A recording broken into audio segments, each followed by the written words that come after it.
आपण आपल्या घरी रोज नाश्त्याचे वेगवेगळे प्रकार बनवत असतो. पण कधी साबुदाण्याचा हा प्रकार तुम्ही बनवला का? नक्कीच बनवला नसेल तर आज बनवा. नमस्कार, मी प्रीती खंडार रेसिपीजमध्ये तुमचं अगदी मनापासून स्वागत करते.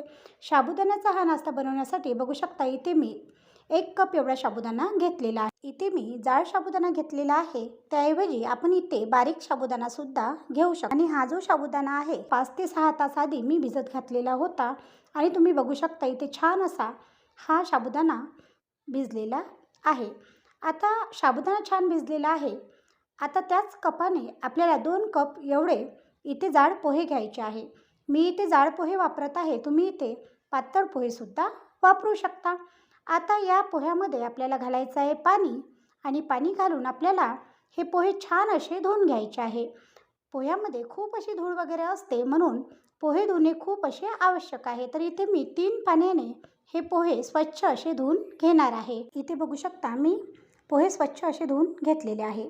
आता हे पोहे जे आहे ते आपल्याला 10 ते 15 मिनटासाठी असेच भिजत घालायचे आहे.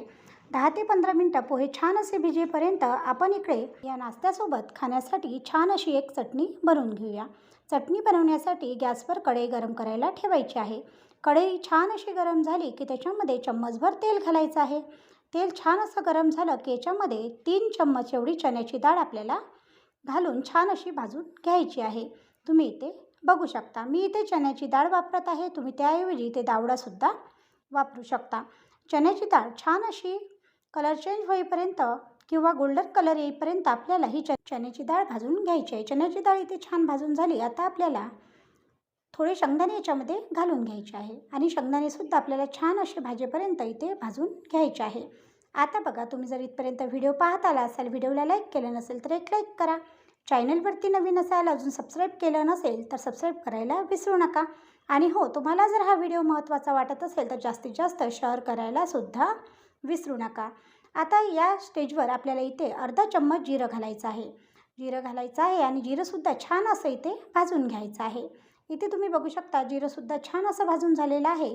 जिरं भाजून झालं की लगेचच आपल्याला 2 ते 3 मिरच्या अर्ध्या अर्ध्या अशा तोडून आपल्याला याच्यामध्ये घालून घ्यायच्या आहे.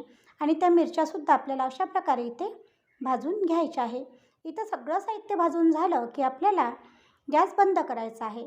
गॅस बंद करायचा आहे आणि हे जे चटणीचं साहित्य आहे ते आपल्याला छान असं थंड होऊ द्यायचं आहे. एकीकडे तुम्ही बघू शकता आपले पोहे जे आहे ते छान असे भिजलेले आहे. आता इथे एक मिक्सरचं पॉट आपल्याला घ्यायचं आहे. आणि मिक्सरच्या पॉटमध्ये हे जे पोहे आहे ते पोहे अशा प्रकारे बघा घालून घ्यायचे आहे. मिक्सरच्या पॉटमध्ये पोहे घातल्यानंतर आता आपल्याला इथे घ्यायचं आहे खोबरं. आणि हे खोबरंसुद्धा आपल्याला मिक्सरच्या पॉटमध्ये घालून घ्यायचं आहे. तर हे जे खोबरं आहे हे खोबरं वाढलेलं खोबरं होतं. त्याची जी पाट असते म्हणजे ज्याचा काळपट भाग असते तो मी काढून घेतलेला होता. आणि नंतर 3 तासासाठी हे जे खोबरं आहे ते मी पाण्यामध्ये भिजत घातलेलं होतं. त्याऐवजी तुम्ही आपलं ओलं खोबरं जे येतं ते ओलं खोबरंसुद्धा वापरलं तरी चालेल. ओलं खोबरं घातल्यानंतर आता आपल्याला याच्यामध्ये जो आपण साबुदाणा घेतलेला होता तो साबुदाणा अशा प्रकारे घालून घ्यायचा आहे. आणि थोडा साबुदाणा आपल्याला साईडने वेगळा ठेवायचा आहे. साबुदाणासुद्धा मिक्सरच्या पॉटमध्ये घातल्यानंतर आता एक लहान कप एवढा रवा आपल्याला इथे घ्यायचा आहे. आणि तो रवासुद्धा मिक्सरच्या पॉटमध्ये घालून घ्यायचा आहे. आता या कपाने 1 कप एवढं पाणी आपल्याला मिक्सरच्या पॉटमध्ये घालायचं आहे. 1 कप एवढं पाणी मिक्सरच्या पॉटमध्ये घातल्यानंतर आपल्याला हे सर्व साहित्य छान असं मिक्सरला फिरवून घ्यायचं आहे. मिक्सरला फिरवल्यानंतर तुम्ही इथे बघू शकता मी हे मिक्सरला फिरून घेतलेलं होतं आणि थोडं जाड वाटत होतं, म्हणून मी आणखी एकदा हे मिक्सरला छान असं वाटून घेतलेलं आहे. तर तुम्ही इथे बघू शकता दुसऱ्यांदा मी जेव्हा हे मिक्सरला फिरून घेतलेलं आहे तेव्हा हे छान असं इथे बारीक झालेलं आहे. आणि आपल्याला असंच हे सारण इथे हवं आहे. तुम्ही इथे बघू शकता. आता आपण हे जे एक सारण तयार केलेलं आहे किंवा हे मिश्रण तयार केलेलं आहे हे एका भांड्यामध्ये आपल्याला काढून घ्यायचं आहे. एका भांड्यामध्ये काढून घ्यायचं आहे. आणि भांड्यामध्ये काढून अगदी 10 ते 15 मिनटासाठी आपल्याला ते बाजूला असं ठेवून द्यायचं आहे. म्हणजे आपल्याला 15 मिनटासाठी हे मुरण्यासाठी साईडने ठेवून द्यायचं आहे. तर तुम्ही इथे बघू शकता. याआधी कधी तुम्ही अशा प्रकारचा हा नाश्त्याचा प्रकार बनवला का हे सुद्धा मला कमेंट करून कळवायला विसरू नका. आणि माझे व्हिडिओ जर तुम्ही कधी पाहिले नसेल, तुम्ही माझ्या चॅनलवरती नवीन असाल तर एकदा माझे व्हिडिओ नक्की जाऊन पहा.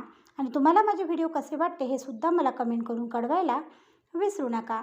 आता हे सारण छान असं भिजेपर्यंत आपल्याला एका साईडने एक कढई गॅसवर गरम करायला ठेवायची आहे. त्या कढईमध्ये 1.5 कप एवढं पाणी घालायचं आहे आणि एक स्टँड ठेवायचा आहे आणि स्टँड ठेवून त्या कढईवर एक झाकण ठेवायचं आहे आणि इथे हे पाणी आपल्याला छान असं गरम होऊ द्यायचं आहे.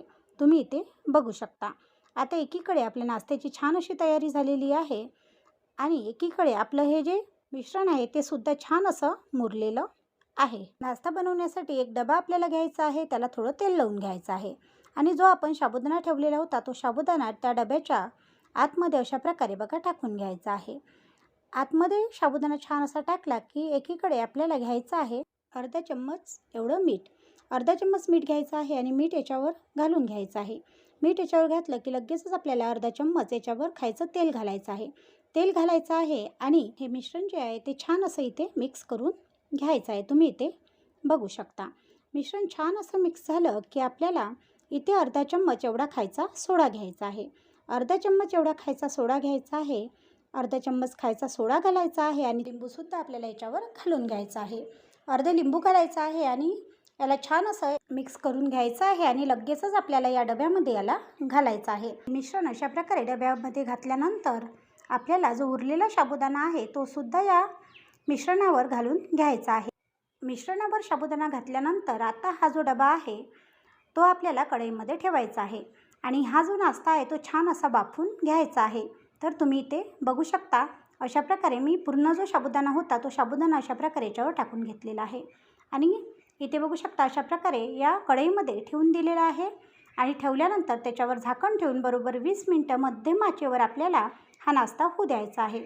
आता हा नाश्ता इकडे शिजेपर्यंत आपण एकीकडे चटणी बनवून घेऊया. त्याच्यासाठी आपण जे साहित्य भाजलेलं होतं ते साहित्य छान असं थंड झालेलं आहे. आता हे जे सर्व साहित्य आहे ते अशा प्रकारे आपल्याला मिक्सरच्या पॉटमध्ये काढून घ्यायचं आहे.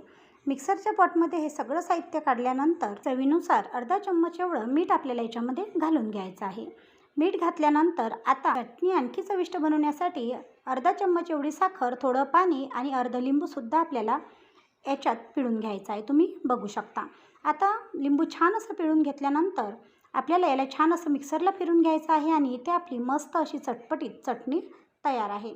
ही चटणी आपण डोश्यासोबत खाऊ शकतो, ढोकळ्यासोबत खाऊ शकतो. आपल्या घरी जर उत्तप्पे बनवले असेल तर त्याच्यासोबत खाऊ शकतो किंवा तशीही आपल्या जेवणाची चव वाढवण्यासाठी आपण ही चटणी आपल्या घरी बनवून ठेवू शकतो आणि रोज आपण आपल्या जेवणात ही चटणी नक्कीच घेऊ शकतो. कोणत्याही नाश्त्याचा प्रकार केला तेव्हासुद्धा आपण ही चटणी नक्कीच आपल्या घरी बनवून घेऊ शकतो. तर बघू शकता इथे मस्त अशी चटणी झालेली आहे. या चटणीची आणखी चव वाढवण्यासाठी आपण या चटणीला तडकासुद्धा देऊ शकतो. पण ही चटणी अशीच खूप अशी मस्त लागते म्हणून मी इथे या चटणीला तडका देणार नाही. तुम्हाला जर आवडत असेल तर तुम्ही इथे तडका देऊ शकता. आता आपली इकडे चटणी तयार आहे आणि इकडे तुम्ही बघू शकता आपला जो नाश्ता आहे तो सुद्धा छान असा शिजून तयार झालेला आहे. एकदा आपण चमच्याने अशा प्रकारे याला चेक करून पाहूया. तर तुम्ही इथे बघू शकता. आता हा जो नाश्ता आहे तो आपल्याला 15 ते 20 मिनटं छान असा थंड होऊ द्यायचा आहे.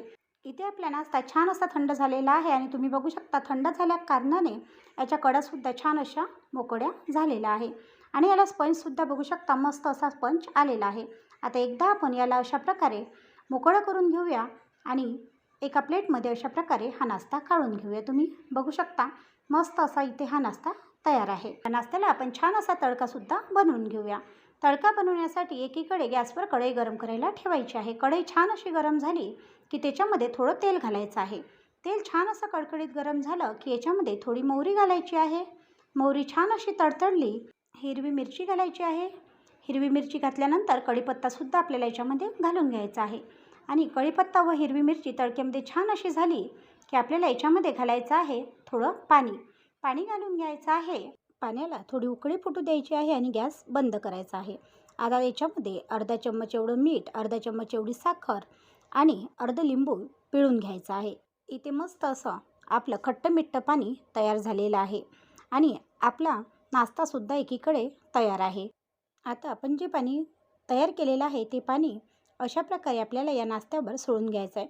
जेवढं पाणी आपण तयार केलेलं आहे तेवढंही पूर्ण पाणी आपल्याला या नाश्त्यावर सोडायचं आहे. खूपच चवीला चविष्ट असा हा नाश्त्याचा प्रकार बनून तयार होतो. जेव्हा कधी हलकी फुलकी भूक लागली असेल तेव्हा तुम्ही हा नाश्ता घरी बनवू शकता. नाश्त्याच्या वेळेस जर तुम्हाला बनवायचा असेल तेव्हासुद्धा तुम्ही हा नाश्ता बनवू शकता. कोणी जर आपल्याकडे पाहुणे आले असेल आणि काहीतरी बनवायचं असेल तेव्हासुद्धा आपण हा नाश्त्याचा प्रकार नक्कीच बनवू शकतो. आणि कधी जर जिभेला चव नसेल आणि काही चटपटीत खावंसं वाटत असेल तेव्हासुद्धा आपण हा नाश्ता नक्कीच घरी बनवू शकतो. आता इथे तुम्ही बघू शकता मस्त असा आपला हा नाश्ता तयार आहे. आता आपण जी चटणी बनवली होती त्या चटणीसोबत हा नाश्ता सर्व्ह करू शकतो किंवा असाही मस्त असा रसरशीत हा नाश्ता आपण सर्व्ह करू शकतो. आजचा व्हिडिओ किंवा आजची ही रेसिपी तुम्हाला कशी वाटली कमेंट करून कळवायला विसरू नका. व्हिडिओ आवडल्यास चॅनलला लाईक, शेअर व सबस्क्राईब करायला सुद्धा विसरू नका. असेच नवनवीन व्हिडिओ मी रोज तुमच्यासाठी नक्कीच घेऊन येणार आणि तोपर्यंत बाय बाय. धन्यवाद.